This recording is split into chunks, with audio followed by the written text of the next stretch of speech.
ഈശാവാസ്യ ഉപനിഷത്ത് മന്ത്രം 5 തദേജതി തന്നൈജതി തത്തൂരെ തദ്വന്തികേ തദന്തരസ്യ സർവസ്യ തതു സർവസ്യാസ്യ ബാഹ്യത തത് ഏജതി അതു ചലിക്കുന്നു തത് ന ഏജതി അതു ചലിക്കുന്നില്ല തത് ദൂരെ അത് വളരെ ദൂരത്താണ് തത് അന്തികേ അത് വളരെ അടുത്താണ് തത് അന്തരസ്യ സർവസ്യ അത് എല്ലാത്തിനും ഉള്ളിലുണ്ട് തതു സർവസ്യാസ്യ ബാഹ്യത അത് എല്ലാത്തിനും പുറത്തുമുണ്ട്. പ്രത്യക്ഷത്തിൽ ഈ മന്ത്രവും വൈരുദ്ധ്യങ്ങളും വിരോധാഭാസങ്ങളും നിറഞ്ഞതാണെന്ന് തോന്നുന്നു.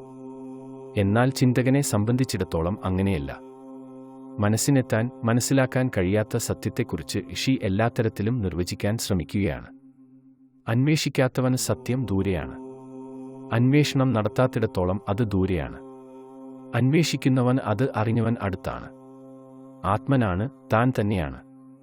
അഹം ബ്രഹ്മാസ്മി. എല്ലാറ്റിലുമുള്ള ആത്മാവ് എല്ലാ വസ്തുക്കളിലും എല്ലാവരുടെയും ഉള്ളിലും പുറത്തും വ്യാപിച്ചു കിടക്കുന്നതിനാൽ എല്ലാ ജീവജാലങ്ങളുടെയും അധിഷ്ഠാനമാണ്. അറിവില്ലാത്തവർക്ക് അത് വിദൂരമാണ്. ലൗകികതയിൽ മുഴുകിയിരിക്കുന്നവർക്കും അത്യധികം സ്വാർത്ഥരും അഹങ്കാരികളും പെട്ടെന്ന് വികാരങ്ങൾക്ക് അടിമപ്പെടുന്നവർക്കും ഇത് വളരെ അകലെയാണ്. അദ്വൈതത്തെ നിർവചിക്കാൻ ആധുനിക കാലത്ത് എളുപ്പമാണ്. ഏകമായ ബ്രഹ്മമാണ് വിശ്വകാരം പൂണ്ടിരിക്കുന്നത് എന്ന സത്യം ഒരു കാലത്തു ശാസ്ത്രം വികസിക്കാത്ത സമയത്ത് വിശ്വസിക്കാൻ ബുദ്ധിമുട്ടായിരുന്നു. അതുകൊണ്ട് വേദാന്തം മനസ്സിലാക്കാൻ ബുദ്ധിമുട്ടാണ്, ആധുനിക സയൻസുമായി പൊരുത്തപ്പെടില്ല എന്ന് അടുത്ത കാലത്തുവരെ കരുതിയിരുന്നു. പലതായി കാണുന്ന എല്ലാ വസ്തുക്കളുടെയും അന്തസത്ത ഒന്നാണെന്ന് ബുദ്ധിക്ക് ബോധിക്കുന്ന വിധത്തിൽ മനസ്സിലാക്കാൻ ശാസ്ത്രം വളർന്നതിനാൽ ഇന്നു സാധിക്കുന്നുണ്ട്. ലോകത്തു പല മതങ്ങളും ശാസ്ത്രത്തെ അകറ്റി നിർത്തുന്നു. എന്നാൽ ഏറ്റവും പുരാതനമായ ഹിന്ദുമതത്തിന് ശാസ്ത്രത്തെ ഭയപ്പെടേണ്ട ആവശ്യമില്ല. സനാതന മതവും അതിൻ്റെ അദ്വൈത ചിന്തയും ഇന്ന് ആധുനിക കാലത്തും പ്രസക്തമാണ്.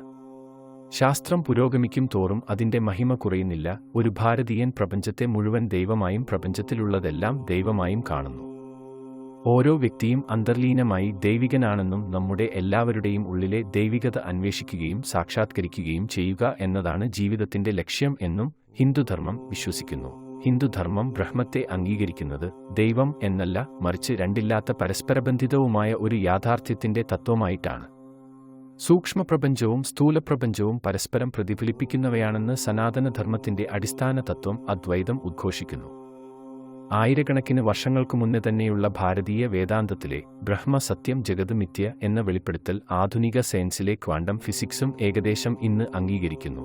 നിരീക്ഷകൻ അഥവാ അവബോധമാണ് കാര്യങ്ങൾ കാണാവുന്ന അസ്തിത്വത്തിലേക്ക് വരാൻ കാരണമാകുന്നത് എന്ന വേദാന്ത ആശയം ഇന്ന് ക്വാണ്ടം മെക്കാനിക്സിനും പൊതുവായുണ്ട്.